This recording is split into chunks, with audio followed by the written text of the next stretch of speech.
Assalamualaikum anak-anak Umi, apa kabar kalian semua? Semoga anak-anak Umi dalam keadaan baik ya. Nah, baiklah, pada hari ini kita akan melanjutkan materi bahasa Indonesia, yaitu masih tentang gagasan pokok dan gagasan pendukung. Nah, jadi pada hari ini kita akan membahas lebih dalam bagaimana cara menentukan gagasan pokok dan gagasan pendukung. Selain itu, tujuan pembelajaran kita hari ini yaitu anak-anak Umi mampu menuliskan gagasan pokok dan gagasan pendukung dari setiap paragraf yang telah diberikan. Lalu, yang kedua, anak-anak Umi mampu menyusun gagasan pokok dan gagasan pendukung dari teks yang telah dibaca dalam bentuk diagram, juga dalam bentuk tabel. Oke, disimak baik-baik ya.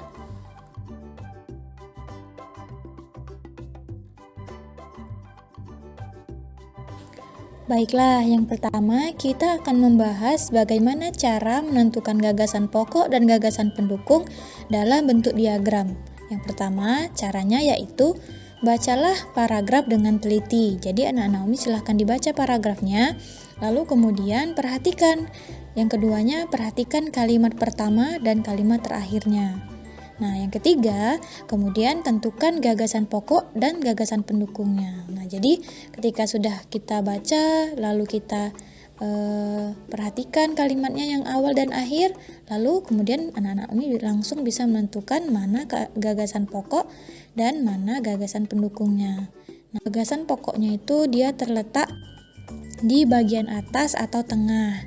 Bisa nanti dikombinasikan. Lalu kalau gagasan pendukungnya terletaknya itu di bagian samping atau bawah dari gagasan pokok. Nanti kita lihat ya contohnya.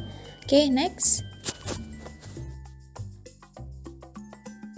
Oke, perhatikan contoh paragraf berikut ini. Nah, silahkan dibuka bukunya halaman 21, di mana Umi mengambil contoh paragraf arti penting semangat persatuan dan kesatuan. Baiklah, kita baca dulu ya paragrafnya. Negara Indonesia adalah negara kepulauan yang terbentang dari Sabang sebagai batas barat sampai Merauke sebagai batas timur.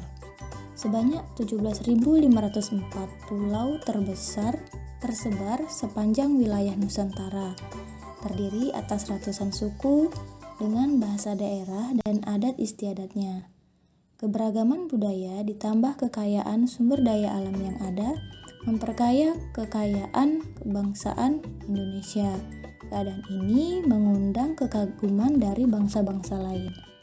Nah, setelah kita baca, maka kita akan menyimpulkan bahwa gagasan pokoknya terletak di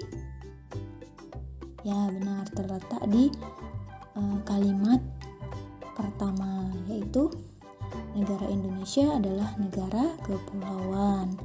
Dan kalimat berikutnya 2-4 yaitu adalah gagasan pendukung. Oke, baiklah, paham ya anak-anak Umi? Oke, next. Nah, setelah kita baca tadi, maka perhatikan di sini cara membuat paragraf dalam bentuk diagram. Nah, di sini setelah materi yang tadi ya, letak gagasan utama itu terletak di tengah-tengah. Nah, Umi lihat di sini gagasan utamanya adalah negara Indonesia adalah negara kepulauan. Nah, yang samping kanan, samping kiri dan bawah itu adalah gagasan pendukung. Oke. Nah, mungkin ini salah satu contohnya ya anak Umi, boleh dikreasikan dalam bentuk yang lainnya.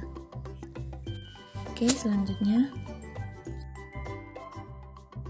Nah, jadi suatu teks terdiri atas beberapa paragraf. Nah, setiap paragrafnya itu memiliki gagasan pokok dan gagasan pendukungnya, di mana diagram gagasan itu dibuat sesuai dengan jumlah paragraf dalam teks tersebut. Jadi itulah yang memudahkan kita untuk menentukan gagasan pokoknya dan gagasan pendukungnya. Oke, next. Selain gagasan pokok dan gagasan pendukung dalam bentuk diagram, kita juga akan mempelajari gagasan pokok dan gagasan pendukung dalam bentuk tabel. Silahkan disimak ya. Nah, sebelum kita membuat dalam bentuk tabel, kita harus tahu dulu tujuan dalam membuat dalam bentuk tabel. Yang pertama, memudahkan dalam memahami teks. Yang kedua, anak-anak Umi bisa lebih terperinci membuatnya. Dan yang ketiga, tersusun dengan rapi sehingga memudahkan untuk membacanya. Oke, next. Oke. Silahkan diperhatikan paragraf berikut ini. Anak-anak Umi bisa lihat pada halaman 31, di mana judulnya Upacara Adat Seren Tahun.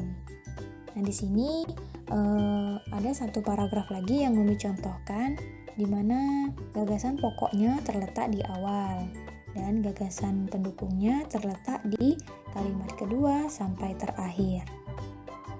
Perhatikan baik-baik ya. Nah, ini dia cara menentukannya. Nah, gagasan pokoknya itu terletak di awal ya. Nah, anak-anak Umi silahkan buat tabel 3 kolom, yaitu ada kolom paragraf, kolom gagasan pokok, dan kolom gagasan pendukung. Dimana anak-anak Umi bisa tulis paragraf 1 itu gagasan pokoknya apa, gagasan pendukungnya apa. Nah, kalau misalnya paragrafnya banyak, maka anak-anak Umi tinggal ditambahkan paragraf 2, paragraf 3, dan paragraf selanjutnya. Oke, paham ya anak-anak Umi sampai di sini? Semoga apa yang Umi sampaikan ini bisa bermanfaat dan bisa membuat anak-anak Umi paham dengan materi gagasan pokok dan gagasan pendukung. Oke, sampai jumpa. Terima kasih. Wassalamualaikum warahmatullahi wabarakatuh.